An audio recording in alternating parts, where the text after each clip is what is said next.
Hey everyone, this is notes on Unit 3, Graphing Radical Functions. We just finished Unit 2 and I want to start Unit 3 with the graph of a radical function. Also, just to help you review, we graphed absolute value functions in Unit 1, and basically the same rules apply to graphing radical functions. We just have a different curve that we're graphing. So you should have green cardstock that has all of the different transformation rules. There's a box on the top of these notes that kind of also summarize these rules. And so what we want to do is start with basically the parent function and go from there. We're going to be doing tables of values to help us come up with some really nice sketches, and then the goal is to be able to name the domain and the range for each one of these. So your parent function is right here, and it's going to be f of x equals the square root of x. Radical functions deal with square roots and cube roots and fourth roots, and the one that we're really going to focus on for Algebra 2 is a square root. So the parent function for that kind of looks like this curve that goes out forever to one side. The parent function starts at the origin, so this is the vertex point at 0, 0, and then it goes out, it kind of climbs up 1 over 1 and curves out. It looks like it might flatten out, but it actually does not. It keeps on climbing, just very gradual. Your domain, remember that the domain for a function is all the x values that will work in that function. So, and it's also how far the function stretches to the left and how far the function stretches to the right. So for this graph, to the left, it goes all the way to 0. Also, another thing to remember is that the x values are your domain. So we would use the x value of this vertex point to help us begin our domain. So it would be from 0, and I put a bracket on it because I can actually put my pencil on 0, all the way out to positive infinity. Now, your range is how low the function goes to how high it goes. Now, on this graph, the lowest point on this graph is this vertex point right here. So you use excuse me, you use the y value from this vertex point and to help us with the range. So y values go with the range, x values go with the domain. This range from low to high is going to be also 0, only because that was the y value, up to how high this is going to go. It's really going to go much higher than it looks like it's going to, and so it's going to go to positive infinity. One other thing I want to cover are the solutions to a graph. The solutions are where the graph crosses or touches the x-axis. So this parent function actually has a solution, and your solution is actually that spot right here, there, that vertex point where it starts. That is your solution. And this happens to be at x equals 0. When we write our solutions, it's always in terms of the x value. Okay? Okay, so let's practice doing some graphs and then talk about their domain and ranges and if they have any solutions. So starting with number 1. Excuse me. So for number 1, we have f of x equals 3 times the square root of x. Now this 3 right here is telling you that you're going to have a vertical stretch and that the graph is going to be face up. So that's just an idea for us of how this is going to look. So we're going to begin by doing this x and y table to help us plot some points. So start with x equals 0. That means you put a 0 into your equation wherever you see an x, and then evaluate.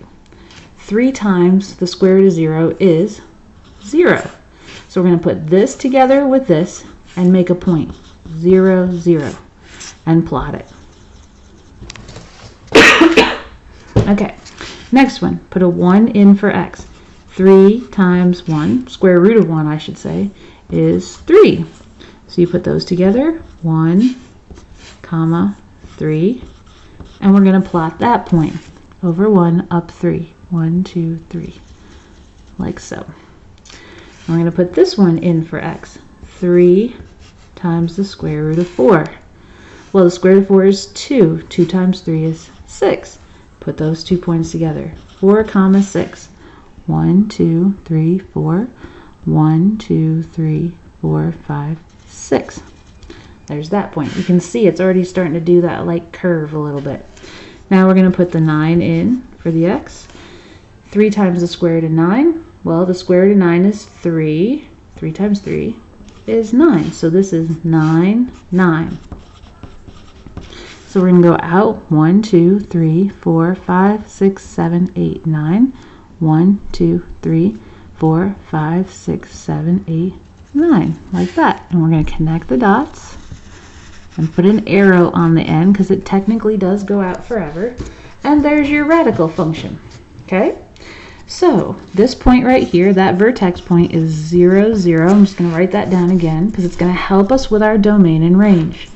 Your domain is going to start with this x coordinate and go out to positive infinity. We're going left to right. So this would be the left point. Out to positive infinity would be the right point.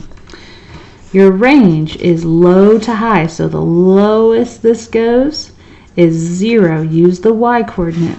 So 0 to positive infinity.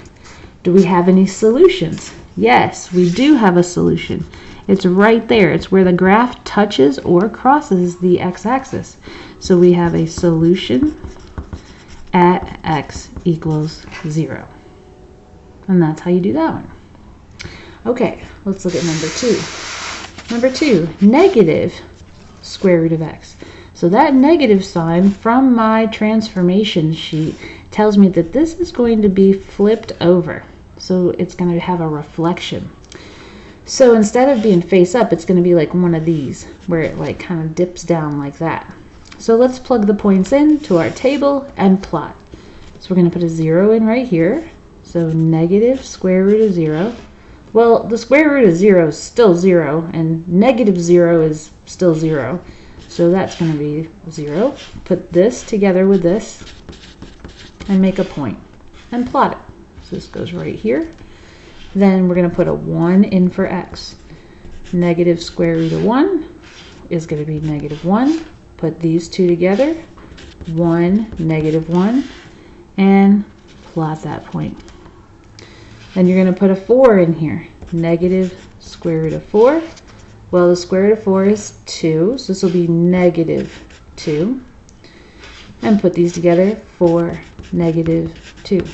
If you feel like I'm going too fast, always feel free to pause the video and catch up and then start it again when you're ready.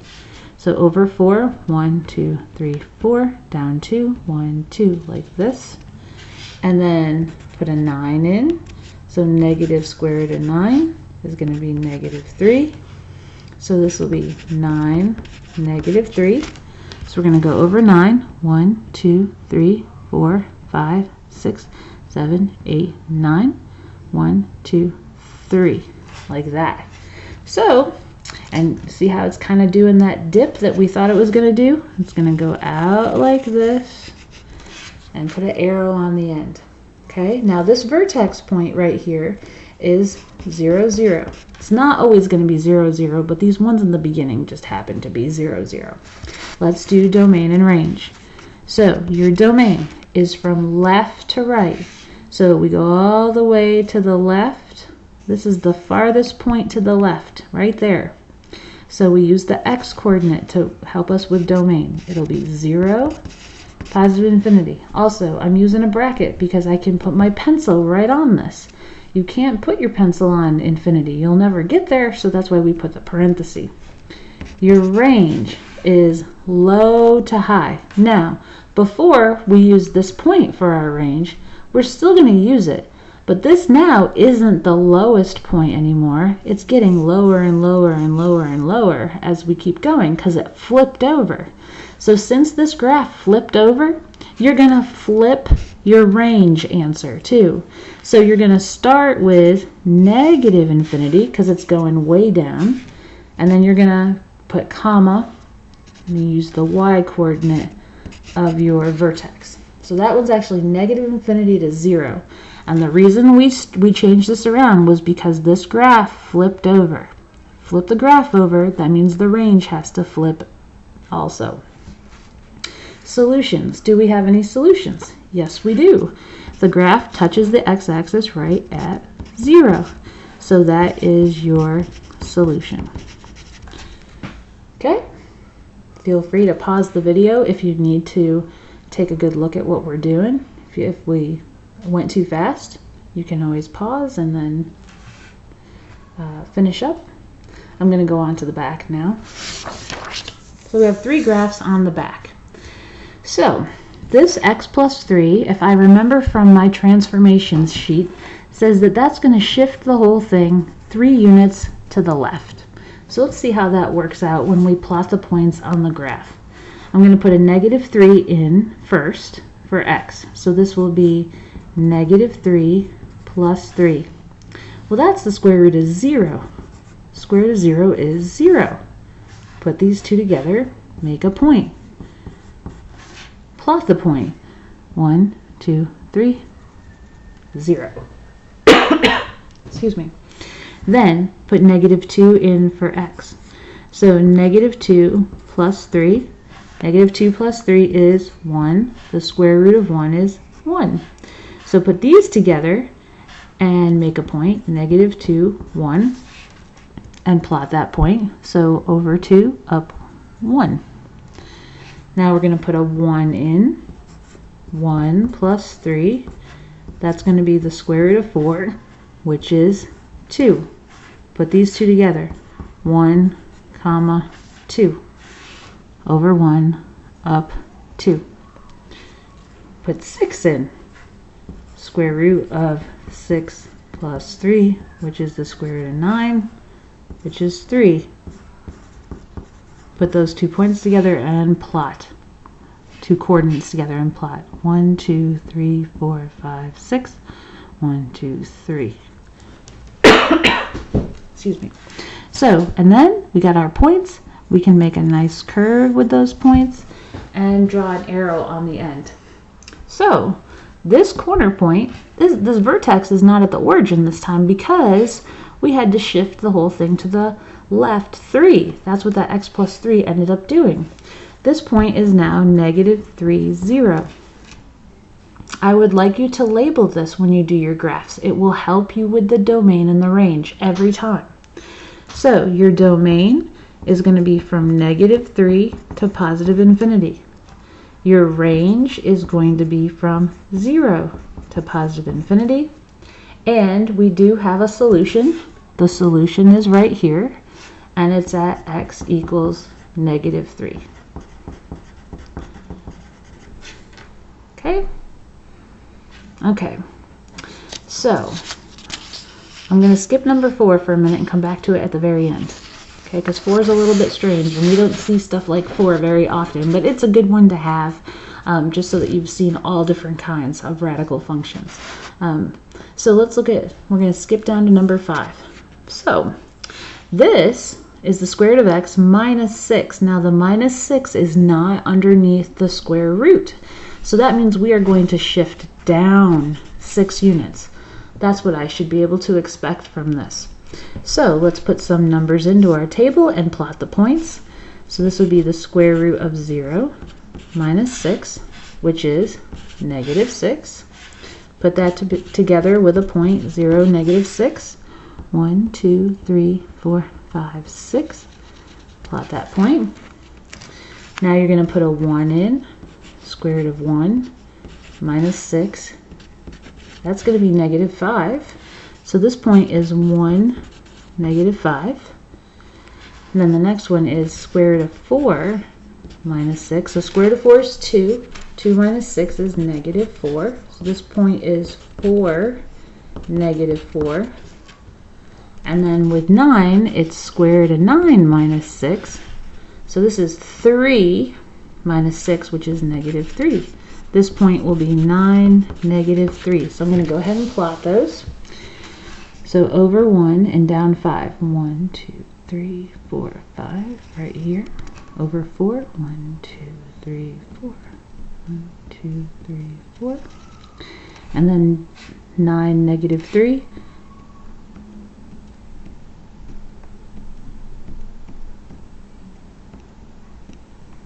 Right here.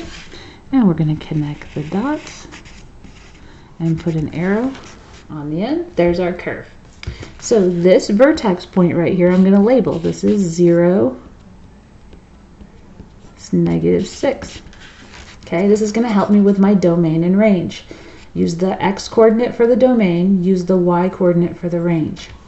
So for this one, the domain will be 0 to positive infinity. The range will be negative 6 to positive infinity. Now, it doesn't appear that this is going to have a solution because our grid, like if I were to keep going out, eventually this thing would come up, and it'd take a really long time, but eventually this would come up and touch the x-axis. Right now it doesn't look like it's going to. So I'm going to show you how to solve that by hand. To find the solution by hand, you take the equation f of x equals the square root of x minus 6, and instead of having an f of x right here, you put a 0 right here. 0 equals the square root of x minus 6. Now your job is to get this x by itself. So the first thing you want to do is add 6 to both sides. So 6 equals the square root of x. Now we still have to get x by itself, and the only way to get this square root off of here is to do the opposite of square rooting. To do that, you're going to square both sides. So 6 squared is 36, and then this cancels out and you just get an x. So if we could go out 36 units on our x-axis, that's how long it would take for this graph to finally touch the x-axis. So your solution for this one, we can't see on our graph very well, but it is x equals 36. And we will be practicing this process in class quite a bit, and there will be another video on just this process. Okay, so let's go back to this last one that we skipped over. Let's see what happens. This negative on the inside of the square root we've never seen before. It's not something that we normally cover in Algebra 2, but it's a good one to go over. And it'll help us with domain and range with practicing that. So go ahead, plug the numbers in. Nothing different there. So this will be the square root of negative 2 times 0. That's going to be the square root of 0, which is 0. Put that together and make a point. Excuse me. Now put a negative 1/2 in here. So this will be the square root of negative 2 times negative 1/2. Well, the square root of negative 2 times negative 1/2 is the square root of 1. So that's 1. This will be negative 1/2, comma 1. We will plot that too. Put a negative 2 in for x. So this will be negative 2 times negative 2, which is, let's see if I put parentheses around that, it'll look a little better. That'll be the square root of 4. Square root of 4 is 2. So this point will be negative 2, 2. And then negative 9/2, we'll put that in also. This will be the square root of negative 2 times the square root of negative 9/2. This just happens to be the square root of, let's see, positive 9, which is 3. We'll put that together. Negative 9/2 is like 4.5. So that's how far over we're going to go on our grid.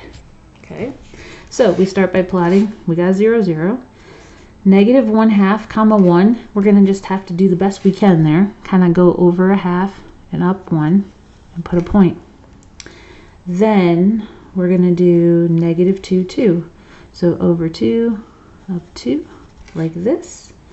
Negative 9/2. Remember I said that was 4.5. So 1, 2, 3, 4.5.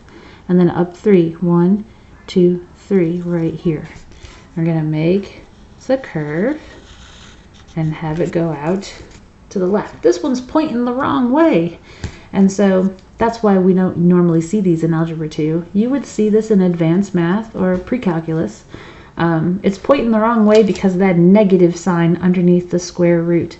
The negative makes it reflect and go out to the left. So our domain and range are going to be a little bit different.